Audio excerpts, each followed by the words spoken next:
Dear students, welcome back class of chemistry classes. Students, इस video में मैं आपको बताने वाली हूँ क्लास 12 का केमिस्ट्री का चैप्टर इलेक्ट्रोकेमिस्ट्री के बारे में। स्टूडेंट्स, इसका वेटेज सबसे हाई है, यानी एग्जाम्स में इसमें से 9 मार्क्स का पूछा ही जाता है।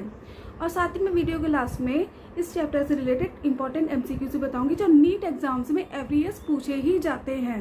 तो स्टूडेंट्स, ये वीडियो उन सभी स्टूडेंट्स के लिए मोस्ट इंपॉर्टेंट होने वाला है जो बोर्ड एग्जाम्स की तैयारी कर रहे हैं और साथ ही नीट एग्जाम्स की भी प्रिपरेशन कर रहे हैं। नोट करते जाएं। Let's move to electrochemistry. Students, सबसे पहले तो ये जानते हैं कि इस चैप्टर से आपको कौन कौन से टॉपिक्स प्रिपेयर करने हैं, कौन कौन से टॉपिक्स आपको पढ़ने हैं। फर्स्ट है इलेक्ट्रोकेमिकल सेल्स, जिसमें आप डैनियल सेल के बारे में पढ़ेंगे। सेकंड है गैल्वेनिक सेल। थर्ड है नस्ट इक्वेशन, ये मोस्ट इंपॉर्टेंट है, इसमें न्यूमेरिकल बेस्ड क्वेश्चन पूछे जाते हैं। फोर्थ है कंडक्टेंस ऑफ इलेक्ट्रोलाइटिक सॉल्यूशंस, इसमें आपको कोरलॉस लॉ, इसका डेरिवेशन, न्यूमेरिकल्स दोनों ही स्टडी करने हैं। साथ ही फैराडेज लॉज भी बहुत पूछा जाता है, इस पर न्यूमेरिकल बेस्ड क्वेश्चन आते हैं। फिफ्थ है इलेक्ट्रोलाइटिक सेल्स एंड इलेक्ट्रोलाइसिस, इसमें आपको पढ़ना है Gibbs free energy of reactions. Sixth है बैटरीज। सेवेंथ है फ्यूल सेल्स एंड एट्थ है आपका कोरोजन। ये सारे ही टॉपिक्स आपको पढ़ने हैं। स्टूडेंट्स, इलेक्ट्रोकेमिस्ट्री के सारे बेसिक्स मैं क्लियर करूंगी, तभी आपके सारे कंसेप्ट्स क्लियर होंगे और ये चैप्टर आपको अच्छे से समझ आएगा। स्टूडेंट्स, जैसे कि आप देख रहे हैं इलेक्ट्रोकेमिस्ट्री, जैसा कि नाम से ही पता चल रहा है, electro means electrons and chemistry तो आप जानते ही हैं, जिसमें केमिकल रिएक्शंस होंगी, जहाँ केमिस्ट्री होगी वहाँ केमिकल रिएक्शंस होंगी। यानी कि कुल मिलाकर हम इलेक्ट्रोकेमिस्ट्री में पढ़ने वाले हैं इलेक्ट्रॉन्स एंड केमिकल्स रिएक्शंस के बीच का कॉम्बिनेशन, यानी इलेक्ट्रिकल एंड केमिकल चेंजेस का जो रिएक्शंस का जो चेंजेस हो रहा है, उसका जो फिनोमिना है उसको हम कहेंगे इलेक्ट्रोकेमिस्ट्री, यानी कि एक ऐसा केमिकल प्रोसेस जिसमें इलेक्ट्रॉन्स का मूवमेंट हो रहा है। Electrochemistry is a branch of chemistry that deals with relation between electrical and chemical changes, यानी केमिकल फिनोमिना। हम सिंपल वर्ड्स में कह सकते हैं converts chemical energy to electrical energy. Electrochemistry के बेसिक्स को क्लियर करने के लिए सबसे पहले हमें जानना होगा रिडॉक्स रिएक्शंस के बारे में। स्टूडेंट्स, इसके बारे में आपने क्लास 11th में पढ़ा होगा, चलिए इसको एक बार रिवाइज कर लेते हैं। क्या होती है redox reactions?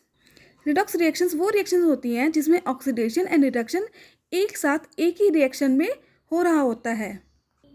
Means redox reactions in which the oxidation and reduction occurs at the same time in a single reaction. चलिए एग्जाम्पल से समझते हैं। एग्जाम्पल लेते हैं जिंक और कॉपर का।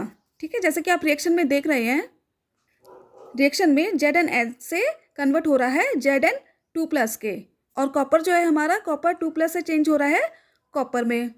यानी कि जिंक में क्या हो रहा है, ऑक्सीडेशन हो रहा है, हाफ रिएक्शन में क्या हो रहा है, ऑक्सीडेशन हो रहा है, और हाफ रिएक्शन में रिडक्शन हो रहा है, यानी कि कॉपर का क्या हो रहा है, रिडक्शन हो रहा है। इस जिंक और कॉपर की रिएक्शन में जिंक 2 इलेक्ट्रॉन देकर जिंक पॉजिटिव चार्ज बन रहा है और कॉपर 2 इलेक्ट्रॉन लेकर कॉपर बन रहा है। जिंक इलेक्ट्रॉन दे रहा है इसलिए ऑक्सीडेशन हो रहा है, और कॉपर इलेक्ट्रॉन ले रहा है इसलिए रिडक्शन हो रहा है। जिस रिएक्शन में ऑक्सीडेशन रिडक्शन साथ साथ होते हैं उसे हम कहते हैं रिडॉक्स रिएक्शन। एक इंपॉर्टेंट बात स्टूडेंट्स आपको इसमें याद रखनी है, जो ऑक्सीडेशन होता है वो होता है एनोड पर, और जो रिडक्शन होता है वो होता है कैथोड पर। अक्सर इसमें स्टूडेंट्स कन्फ्यूज़न होता है, एनोड और कैथोड कहाँ पे हो रहा है ये भूल जाते हैं। तो इसको याद कैसे रखें? याद रखने के लिए एक बहुत ही सिंपल सी ट्रिक है। जैसे ऑक्सीडेशन है, ऑक्सीडेशन में ए है, ए यानी कि एनोड, और रिडक्शन में सी है, सी से आप कैथोड याद रख सकते हैं। आप ऐसे याद रखेंगे तो आप कभी नहीं भूलेंगे। रिडॉक्स रिएक्शन से इलेक्ट्रिसिटी जनरेट करनी है, यानी chemical energy to electrical energy, और ये कौन करेगा?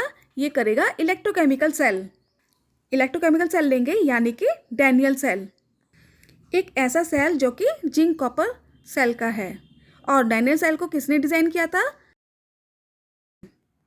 डैनियल सेल को डिज़ाइन किया था जॉन डैनियल ने। स्टूडेंट्स, ये था इस वीडियो का फर्स्ट पार्ट। अब नेक्स्ट पार्ट में हम इसके बाकी के टॉपिक्स के बारे में पढ़ेंगे, यानी कि डैनियल सेल के बारे में हम पढ़ेंगे। जल्दी से ही जानते हैं इसके MCQs जो कि नीट एग्जाम से पूछे जा चुके हैं। फर्स्ट है which of the following is an insulator. इसमें से बताना है इंसुलेटर कौन सा है। ऑप्शन है A graphite, B aluminium, C diamond and D is silicon. तो हमारा ऑप्शन कौन सा वाला राइट आंसर होगा? हमारा राइट आंसर होगा ऑप्शन सी डायमंड। सेकंड है without losing its concentration ZnCl2 solution can not be keeped in contact with. Options है Al, B option lead, C options है gold, aluminium, lead and silver. Right answer होगा option B aluminium. क्यों होगा aluminium? Because aluminium is more reactive than zinc due to electrode यानी कि reduction potential.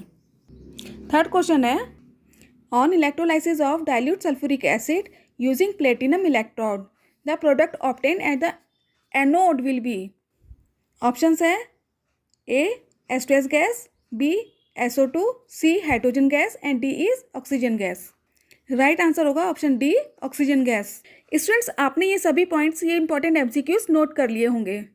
Next part में हम पढ़ेंगे Daniell cell, galvanic cell, voltaic cells, cell potential, standard hydrogen, ये सब हम इस नेक्स्ट पार्ट में पढ़ेंगे और साथ ही नीट से रिलेटेड MCQs भी मैं शेयर करूँगी। सो स्टूडेंट्स वीडियो को सब्सक्राइब करना ना भूलें। Video informative and study supportive लगी हो तो लाइक शेयर कमेंट सब्सक्राइब करना ना भूलें।